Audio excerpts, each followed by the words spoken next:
Hey everybody, it's Nick. It has been kind of a long time since I have made a video. Sorry about that. I was busy wrapping up my campaign and starting ideas for a new one, which, by the way, those are both going to be videos that are kind of coming out soon-ish. How to homebrew a campaign and a way that I handled a big epic boss battle. But I figured I would check in with you cool cats and kittens. Remember when we were all watching Tiger King, like 17 years ago? I mean, I know it was like a few months, but you know, in quarantine, it's been years, right? Anyways, I was on a podcast recently with a YouTube buddy of mine, Mr. Matthew Perkins. Actually, he told me not to call him Mr. Matthew Perkins because that was his cat's name, so it's just Matt Perkins. But yeah, this is a friend of mine on YouTube, and he asked me to be on his podcast for his Patreon, and is graciously letting me host the video on my channel as well. So I highly recommend you go check out his channel. Absolutely top-notch D&D content coming out all the time from this guy. He's got a great sense of humor. He's got all kinds of really good ideas, really great channel, and he's uploading content more often than I am. So if you are missing any of my stuff, feel free to go check out Matthew Perkins. I highly recommend him. I will link in as many places as I can possibly think to do so. But he asked me to be on his podcast, and we talked about, planning and preparing sessions and, forming an adventure and how we do those things over different schedules and ripping off different ideas for our campaigns, and even some stuff on pacing and making sure that you're changing up the pace in your games, all kinds of things like that. It was a really, really great conversation with him, and hopefully you get some interesting and cool things out of it. So the rest of the video is just us talking on his podcast, so hopefully it'll be really entertaining, really enjoyable for you guys, but I wanted to go ahead and throw it up here so that I could recommend to all of you guys to go check out his channel, but also sort of have something up here on mine because I haven't in a little while, but I promise that is changing. In the next couple weeks we will have more videos coming out, hopefully more over the rest of the summer and into the fall, but we shall see. Anyways, enough of me rambling. Let's get into this conversation between myself and the lovely and wonderful and adorable Matthew Perkins. Hey everybody, welcome to the Perkins Patreon podcast, lovingly known as the P-Pod. I'm here with Nick Pierson today. How you going, Nick? I'm doing pretty well, man. How are you? Man, I'm so swell. So today, you came up with this suggestion, and I really like it, of talking about when you're running a campaign, how do you decide what to do next? You've just run a session. You've gotten to a certain point. How do you decide what happens next in the campaign? What do you prep next? Now, does that sound about right? Yeah, I think it's a fascinating question because so many different DMs seem to have different ways of approaching how they develop their stories, and then specifically what do they plan next in session. So I'm really interested to hear what your take is. Maybe steal some ideas for myself. I typically rely on what I know of media in general. Like, we've all seen a lot of TV shows and movies and read books, and you know the shape of a story. There are all these tropes and little things that you expect in a story. You expect there to be a foil for the characters. You expect there to be a theme, real basic story elements. And I just look at plugging in all of those elements into a single one-shot. I run every session as if it were kind of a standalone one-shot. That is, I feel like a really difficult thing to pull off. How do you plan that from start to finish? Do you sort of take each session on its own terms, or do you not have an overarching story to pull together? Well, I usually start with, I run short form campaigns. I go, we're only going to have 7 or 8 sessions because usually that's all I can get my adult friends to commit to, you know what I mean? Like, if I say, do you want to play D&D for the next 3 or 4 months, the answer is more likely to be yes. And if I say, do you want to play D&D for the next, I don't know, like 4 years? Who knows? Let's find out. So the way I do it is, since I have a short form campaign, it's very easy for me to say, this is my limited time frame, and creativity always requires a box, in my opinion. And in this limited time frame, I can say, this is the story we're telling. We're telling this very concise story about revenge or about this romance, and that's totally fine. So that helps me zero in on what the important elements of that are. I plan a starting point. We do the first session, and I have a general trajectory for the story. I hope, saying I think that this is going to end with a Romeo and Juliet, lover suicide pact or something like that, for example. And then after each session, it's only then that I go, what are we going to do next session? And after the session, I'm completely blind. I'm completely blind what's going to happen next. How do you plan yours? Do you have like a trajectory for your campaign? I feel like we actually may prepare games in a very similar kind of way, because you talk about having a contained adventure, right? Just a few sessions. We're going to play for 7 sessions or 12 sessions or 4 sessions, which I think is a fantastic way to pull adventures together. You take the pressure off of yourself as a DM. It sets expectations for players. I think that's great. I oftentimes run long form campaigns that run, for 9-10 months usually. And what I do to stretch it out longer is I take that confined adventure that you talked about, like 4 sessions, and then I just string that one into another one. That's like, here's a 2-session thing, and here's a 6-session thing, and I just connect them from one to the next, and then I have an entire campaign. So they're often one adventure strung into the next, but from adventure to adventure, it actually might function similarly to yours. I think that you've got a bit more experience than I do, because I know that you run D&D every week-ish, right? Whereas I run I don't know. I run every month, ideally, but that's, not the case in practice. Oh man, yeah, I would have a hard time trying to even remember what I'm doing month to month if it was that infrequent. Yeah, I do run every week if I can at all help it. So does that mean, since you're running every week, the kind of content in your sessions, do you ever watch cartoons like anime? Because there's this one thing that I've noticed I don't watch a lot of them. One thing I've noticed is that they have filler episodes sometimes where it's like, it's completely not related to the main story. If you skipped this 3-episode arc, then you're not going to miss anything because it's completely wrapped up. So do you have those kind of self-contained, not entirely necessary storylines where it's like you do this to get in transit when you're in transit to a different, more important storyline? Do you have those kind of arcs? I try hard not to, but it's not to say those sessions don't exist. Usually if that kind of a session happens, it's kind of on the players. I run a very open world sandbox kind of a game. I don't typically put the players on rails and say, hey, this is the only place you're allowed to go. One of the things that really is the juice for me as a DM is not knowing what's going to happen. If I knew every beat, I would just write a book. But not knowing how the players are going to do things often completely throws a wrench in your planning, but also it's really exciting and fun as a DM. So sometimes those sessions or even those adventures come about, but they're often the fault of the players, deciding something is more important than it isn't, or just wanting to have some fun with something, and we all kind of go along with it. I also try to see when have the players been really getting beaten down, when have there been some gut-punching plot twists or really tough battles or a character death, and I try to temper the session or two after that with fun stuff, quote unquote. So maybe it's a carnival or a beach day or even like some really easy fights with like, oh, there's just like 20 goblins. You just get to, chop some goblin heads off without, really being scared for your lives. I think sometimes that change in pace and tempo of the game can really help out morale and players' focus and engagement as well. If you run a gauntlet of nonstop boss battles, it can be really draining as a player. It's very stressful. What is like your physical tradition of session prep? Like, are you sitting there with a notepad or like a whiteboard, or are you typing stuff up in OneNote like a digi DM?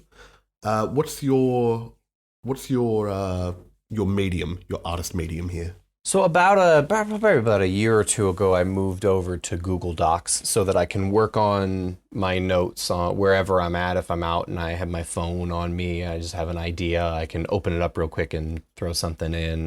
That is incredibly useful, so I'm not sharing Word documents with myself. But actually, most of my prep takes place in my own mental downtime. So, in the shower, in the car, or whatever, I have time to just kind of think and figure out what's going on in the campaign, and where do I think the players are going next, and what's going on in the world and what do they want to do and how are they going to try to get their goals accomplished, and then start to think about how those things interact with each other. And a lot of that just simmers in my mind. So, if we play on Saturday and most of Sunday, I don't really do any prep because that's that panicked time frame of, oh my goodness, I have no more good ideas, right? And then usually Sunday evening or Monday, some kind of a generic, oh, this is actually kind of a cool direction for us to go, we'll strike, and I'll start to ruminate and simmer on that. And then, over the next couple days, I'll chuck an idea in. I oftentimes will create, like, I don't know if they have this in Australia, but there's a game in America called Mad Libs. And I've seen the name. Yeah, so it's basically this thing where there's lots of different blanks in a little story, and the blanks will say like noun or adjective or animal. And so it'll be like, the noun ran to the store name and was confronted by a animal. And then you fill in, you ask somebody who doesn't read that story to fill in random names, and then you come up with a funny story. Well, that's sort of how I session prep, actually. I'll say, okay, the players are going to go here to this specific place, and they're going to fight something on the way. I don't need to come up with what that is. I just know there will be a combat encounter. And when they get there, there should be like a puzzle. Sure, a puzzle sounds cool. And then like, I don't know, maybe a riddle. Riddles are neat. Okay, so after that, they're going to have to make some kind of a deal. And I go, hey, that's a session. Right there, that's a session. Later on, I start thinking of, okay, what might they fight? What would be in that area? And I just Google puzzles. What are cool puzzles? What's a fun, interesting puzzle? Here's a cool riddle. What kind of a deal would they have to make, and who would they have to make it with? And that's the juice for me, is trying to figure those things out. Yeah. That's really fun. And you're totally right about all of like the downtime. D&D has kind of monopolized all my quiet moments, in that it used to be, before I was playing D&D, so I only started playing 5 years ago. Before I was playing D&D, like if I was having a shower, my brain was totally occupied with like winning an imaginary argument from like 4 years ago. I was like, should have said this, should have said that. Now I'm going, I wonder what a dragon's voice sounds like. What does a dragon want? Why are they guarding this gold? And it's all of those quiet moments that are just spent thinking about this kind of stuff. Some people carry around like a notebook to write down all their ideas and that kind of stuff. And I tried doing that for a while, but I don't have the discipline to actually grab all those floating ideas. They all just kind of float away. That's one of the reasons why I use Google Docs, actually, is because if I'm like, again, I'm in Walmart and I come up with some kind of an idea, or I'm falling asleep and I have something, I don't have to keep that in my brain until I can get back to a computer. I just pull my phone out and just write down the one line idea I have, and then shelve it. I can come back and flesh it out later. I just wanted to bookmark that idea, because carrying around a notebook is a lot more work than carrying around a smartphone, which I'm already doing. How often do you look back on your frantic, midnight D&D notes in the morning and go, I don't know what this is. This just says worm hat. I don't know what that is. I can say that I have never done that, actually. Okay. I usually am kinder to myself than that. I will say, as a player, I do that all the time. I will read my own notes from what happened in the previous session. I was like, guys, I'll be honest. I know I was taking notes, but I have no idea what's going on. It just says giant rat, 3 orcs, ? Might be good guys, 2 rubies. I don't know what's happening. It never helps when you never remember the NPC's name as a player. No. It's just it sounded like Snorlax. It's probably Snorlax. It's definitely not Snorlax. Yeah, that's actually an element in terms of players remembering things and coming up with stuff that I have discovered is for reveals and surprises and mysteries and the like. I have found that I, as a DM, have to make the clues that I'm giving screamingly obvious to me. Yes. Because if I don't, the players will literally never get it. And if I do make them incredibly obvious, blindingly obvious, the players might sometimes connect the dots. But I always forget how much more information that I know than the players do, and how much more context I have for the situation. And so you really do have to make your reveals, your surprises, your foreshadowing be very, very obvious for them to have a chance of even catching wind of it if you want them to. Man, you just reminded me of another way that I've decided on how to... It's a technique that I've used. I say technique. It's not a technique. What happened is I stole some stuff because I saw this big reveal on YouTube. It was a clip from somebody's game, and they had this moment where the DM and one of the players was filming, the DM was revealing, and then you see the white hair, and it's like the white hair of this drow that you've seen on wanted posters around town, and says, "I thought you'd never get here." It was like some kind of massive reveal where one of their allies is revealed to be this notorious Robin Hood style bandit leading this insurgency, and all the players were just losing their minds. And when I saw that, I went, "Oh, I want to do that. I'm going to do that moment." And so instead of like planning what happens next in the story, I planned what I wanted to happen next to my players, to my friends. I'm like, I want to make my friends feel this way. And to do that, I ripped this person off entirely. I had wanted posters, I had a bandit, and it was really exciting for them when they got to meet this person that they'd seen on wanted posters for the last 4 sessions. That's awesome. That is great. I feel like that is... A lot of times the juice as a DM is you find cool moments on other TTRPGs or a scene in a movie or a cool thing you read in a book or something and say, that was awesome and it worked on me. I'm excited. I thought it was cool. I want to try to replicate it for D&D. And oftentimes, especially if it's out of genre, your players won't even notice that you're stealing this thing. And so it's so effective. It's such a powerful tool. What's your favorite thing that you've stolen, and who did you steal it from? I steal nearly everything because I'm a really good DM. Yeah, that is completely accurate. I steal lots of things. It's more that I get an idea from something and start to rip it off. So I couldn't narrow down a list of some of my favorite things, but one of the most memorable was when I ripped off the plot of the movie The Mummy. I think it's 1999 with or 97 with Brendan Fraser. Good movie. Yeah, I just ripped off the plot of The Mummy because I was like, hey, they're traveling through a desert. Man, I want to use a mummy. Like, mummies are dope, and my players have never fought mummies. I feel like mummies are really cool. They should fight a mummy in a desert. Mm-hmm. And I basically just stole the entire plot of The Mummy, and maybe 10% into the first session, they were like, I feel like this is the plot of The Mummy. This is awesome.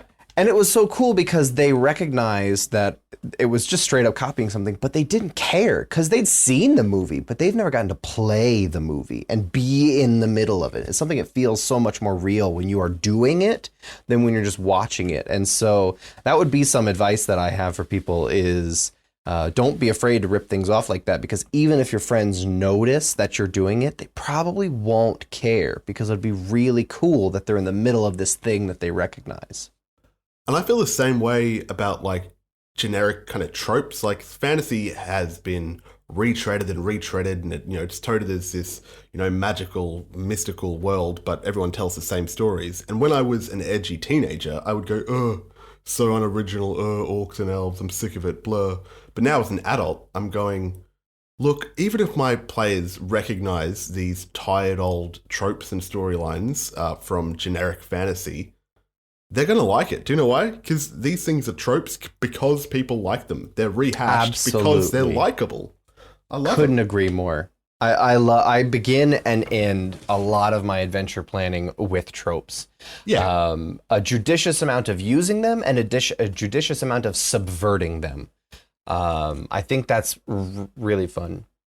I think it's really fun to use those. Players often will recognize it, but it doesn't matter. It's okay that they can sort of see it coming. They get to experience it. You're right. Tropes are tropes for a reason. They work. They're good. We shouldn't be afraid to shy away from them. I'm sort of the opinion that an wholly original story hasn't been told since like the Odyssey. So everything is being ripped off and rehashed anyway. Might as well steal from the good stuff, right? Yeah, and it kind of, it's a misrepresentation when people talk about originality, about what makes a story good. Because I don't know if you've ever had that situation where you're sitting around with your dad and he's telling you the same story that you've heard like 4 times, but you're glad to hear it because of the way that he tells it. He tells you the story about how he got kicked out of the hardware store for being belligerent, and you're like, oh, Dad, you clown, that's fun. And it's not that it's a great story, it's the way that he tells it. And that's what DMing, good DMing to me is. It's not what you do, it's how you do it, right? Absolutely. I'm relating really hard right now, but absolutely, I completely agree that there is so much to be said for what is happening at the table. You're not just like, you don't walk up and say like, hey, so by the way, this is the story of Robin Hood, and move on. There's something to be said for how it's being delivered and your players feeling like they're in the moment. And even if they recognize everything, all the characters on the stage, even if you call it Sherwood Forest, and they won't care if they feel like they're there, they feel like they're engaged, they feel like they have agency. All that stuff is huge. I actually went into a campaign telling the players what it was based on. We had a campaign and I gave them a list. I said, this is what we could do a story about. We could do like slaying the monster, or we could do rags to riches. And I didn't know what these things meant, but I went, we can work it out. One of the things they had on there was revenge. And when they wanted to do a revenge story, I said, okay, guys, we're going to follow the story beats of the Count of Monte Cristo. That's what story we're going to do, which loosely, Count of Monte Cristo is someone gets wronged and sent to jail for a long time.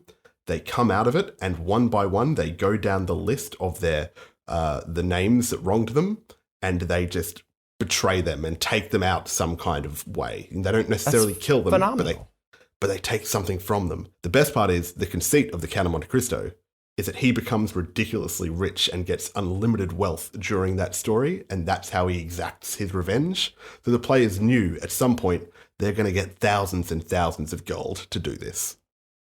That's fantastic. It's one of the best revenge stories that's ever been told. That's a great starting point. Especially, it works very well even if you can conceal it from your players and you just say, hey, here's my idea, we're just going to do this, and go through, and the players are surprised even if they recognize it. Either way, I think it works really well. I have a question for you, actually, because you've talked about, forming adventures, and you sort of sit down and you sort of plan the whole thing. Do you do much prep session to session, or do you sort of have the whole thing outlined at least before you even have the first session? Like, do you already know what the last session is going to look like before you have the first session? Actually, yes, that's it exactly. I do know what the last session is. That's what I plan for, because that's the thing that I'm most excited about. And usually it's not me going, and then this character will say this, and then this character will do this, and then this thing will explode. It's me just going, how cool would it be to have like a battle in the stars, and like the party's being sucked towards the moon as like an attractor beam or something like that, in a zero gravity battle. And I go, I want to do that. So how am I going to get there? And sometimes it's a moment that's going to be visually, for the description. Sometimes it's going to be a moment that's for me, the DM. Sometimes it's a moment for the characters. Sometimes it's a moment for the players. But either way, I ask myself questions about how are we going to get here? And then one by one, I answer those questions. From there, I use those answers to inform the very first session, right? And I plan out that first session, and I don't start planning session 2 until we finish session 1. So I'm never like doing concrete planning. I just have an end point in goal, and then I start laying the rail as we go. I'm definitely a railroad DM, I think. Yeah, that's so cool. I think that's a really interesting way of building backwards out. It's a really interesting kind of thought process. Man, that would be really creatively thought-provoking to try to say, I want to end up at this scene. I have no idea how we get there. That's super cool. I don't always get there. Yeah, I definitely, for my own campaigns, I usually have a theme or a world or an environment or some kind of central tension that I want to explore. And then I have an idea of how like the first act will end, if that makes sense. Like, because I usually run longer form games. So how the first act is going to end. What's that climactic end of book one? And then I have a guess at what the end of the whole campaign is going to be like. This is probably going to be something like this will be the final showdown. And I have no clue when I start session one how I'm going to get from session one to the end of act one.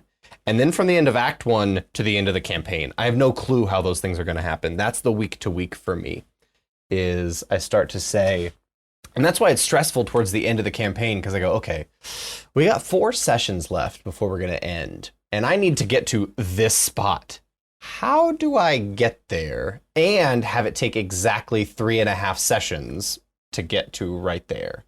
That's definitely the tough part for me. How do you think it would affect your game if you played less regularly? If you switched to a monthly game, do you think that it would change like the tone of your sessions very much, or the pace of your sessions? Dramatically, I think, yeah.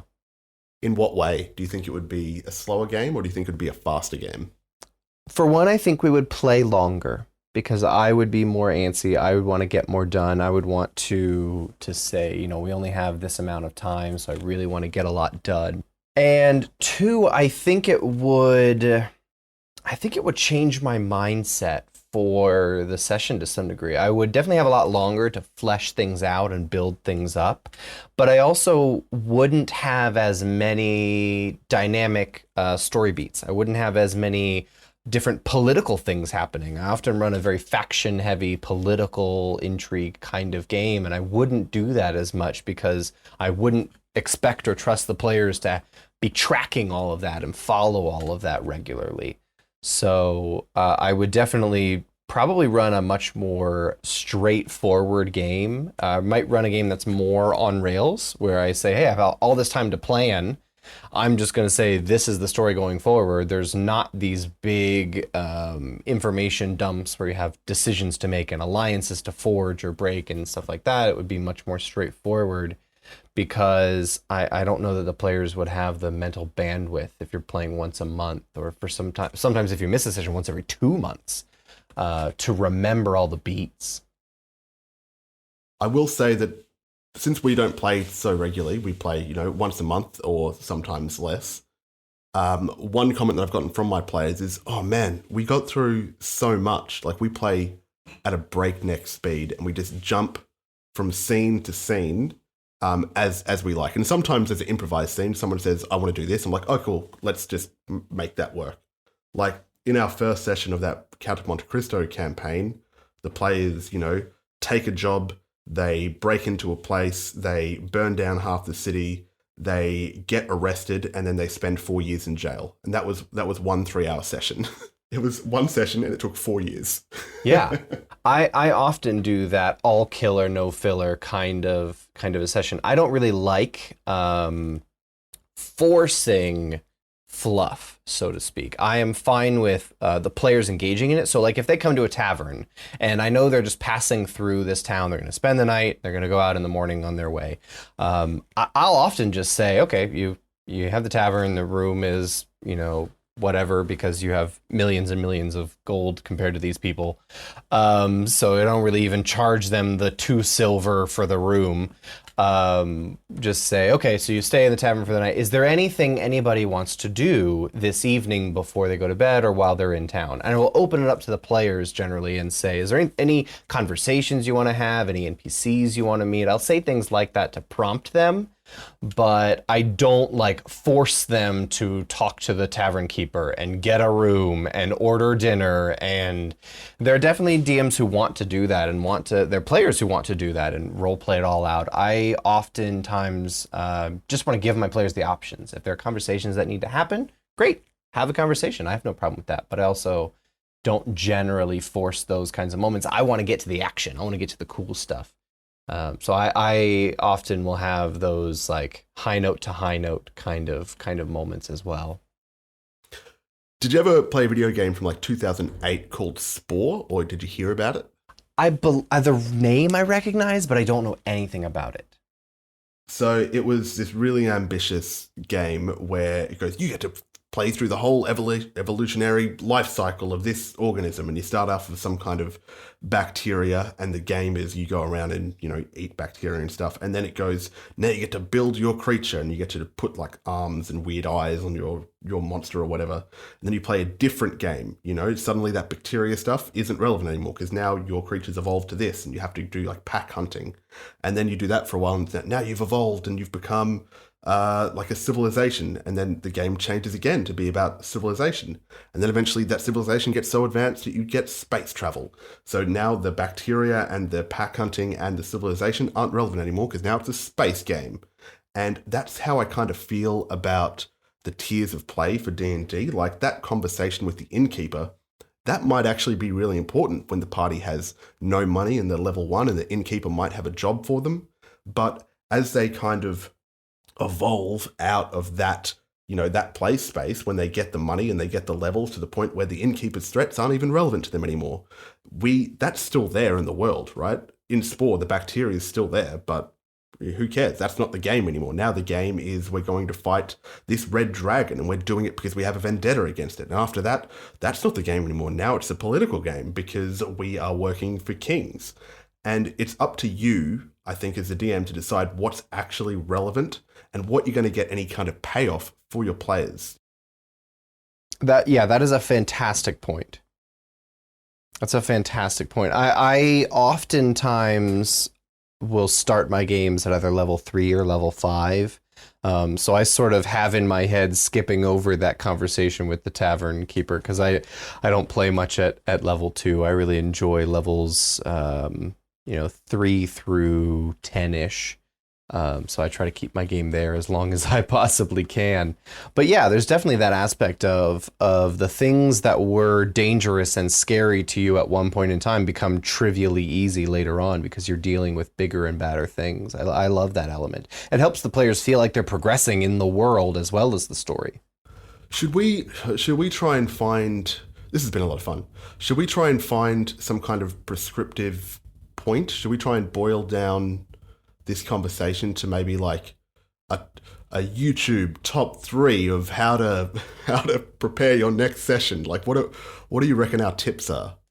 So you've come to this point of trying to figure out, okay, the session just ended. You have a couple of ideas for what you're going to do next week, but how do you start to translate that into session prep? And I think for me, what I often do from there is I will just start to simmer on what do the players want to do? What direction are they moving? I will try to force them to tell me that ahead of time. I don't want to get to the end of a story beat where they accomplish a goal and then just end. I want them to start moving in a direction so that I know which way they're headed and prepare that content in front of them. And then I just dwell in the world. I run a homebrew setting and a homebrew story, so I know that world inside and out because I've made it. And the parts that I don't know, I invent. So it's very much aligned with my fantasy and my ideas because they are exactly those. And so I just dwell in that world and I figure out what's going on around here. What are these people like? How are the normal people going to react to the players? How will the villains and the hero NPCs going to react to these players? And what does everybody want? What's going on? And then I just start to set them in motion. I just know the situation as well as I can, and I just set them about their daily lives, anticipating, if the players interact with a villain in this way, how is the villain going to react? What are they going to do about that? What kind of minions are they going to send after the players? And as I dwell on those ideas, I start to have a much better sense of what's going to happen next week. And then I combine that with this idea of what have we been doing recently and how can I shake that up? If we've been doing a lot of dungeon crawling and hack and slash, which is delightful and so much fun, but can get old for the players. What if we've been doing that? I think it's probably time after we finish this dungeon to do some conversation, do some role playing, do some negotiation, making some deals, play some games with some local village kids. I break up the tension of previous sessions, or vice versa. Something fun and lighthearted has happened, and now there's going to be a serious betrayal, and the stakes will kick back up again. So I try to subvert expectations in that way. We talked about tropes and how important those are, but yeah, I try to live in the world and see what people are going to do next, and then break up the flow of the sessions with new things and new ideas, because I like to make sure my sessions are always changing and there's always new stuff for the players to interact and engage with, so it always feels fresh. All of my tips, I think, I was just thinking about them as you were speaking while listening, because, what a... Very respectful. So respectful. So all of my tips are real dumb, I think, in retrospect. But I think my number one tip, and the thing that I have to remind myself all the time, is when I'm trying to decide what I'm going to do in the next session, is keep in mind what the players are there for. My players aren't here for some great story or some great game. They're there to hang out and maybe have some beers. And so as long as I do that, then I can't go wrong. And when I remind myself of that, it takes a lot of pressure off me to have to be some clever writer or some clever entertainer, which I'm not. I'm just some dude who wants to hang out with his mates. And once I've done that, I can go, oh, cool. I'm thinking about these players as people. What are they going to want? Write the story for the players. Because if you ever write a story or plan a session that the players are definitely going to hate as people, then maybe just don't do that. And my third tip is do whatever you want. There are no wrong answers. You can do literally anything.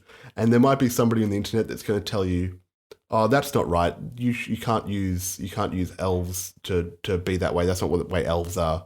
Or, no, that's not how that rule works. They don't matter. They're not at the game. The only people in your game are your players and you.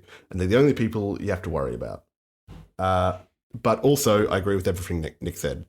Those are fantastic points. I wouldn't discount that advice. I think that's great. And that I think would highlight what you said at the beginning there as my number one piece of advice for anyone is make sure the session you're planning is going to be fun for your friends, because that's what we're doing at the end of the day. We're playing a game. I never want to be one of those people who takes the story more seriously than my friends' fun. I never want to elevate the story above my friends as a priority. And so making sure that are the things that I've got prepared, are they going to be fun? Are they going to be interesting? Are they going to be engaging? That to me is going to be number one, even if there's something that might be more plausible or realistic, but it'd be super unfun. Man, if there's a fun option, I pick that one every time. Nick, let's wrap this up. How do you end a podcast? Let's work this out together. Do you have what are your social medias? Do you know them? Do you have a Twitter? I don't use it. I'm really bad at being a YouTuber. As it turns out, I don't release videos regularly anymore. I should get back into that. You are constantly inspiring me to want to do it, so I should. But I'm most active on YouTube when I'm on there, so that's probably the best place to follow my stuff. I'm on Reddit every now and again as Templar's Bane, but mostly I stick to the YouTubes. I avoid Reddit as well. It makes me sad sometimes. I don't read Reddit very much. I just post. Okay, well let's give this a nice Christmas wrapping. Hey everybody, thanks for hanging out with us. I'm Matthew Perkins. This is Nick Pierson. Nick, I hope you had a lovely time. Did you have a good time? It's so much fun. This was great. Thank you for inviting me. I had a lot of fun chatting about things. I learned some stuff, and hopefully people took away some cool ideas. That's cool. I'm super glad you came on, and I want to do this again. So my name is Matthew Perkins. This has been the P-Pod, also known as the Perkins Patreon podcast. You can find my stuff at matthewperkins.net. And just the end. Goodbye. Goodbye forever. Goodbye. It's a great podcast ending. You did it.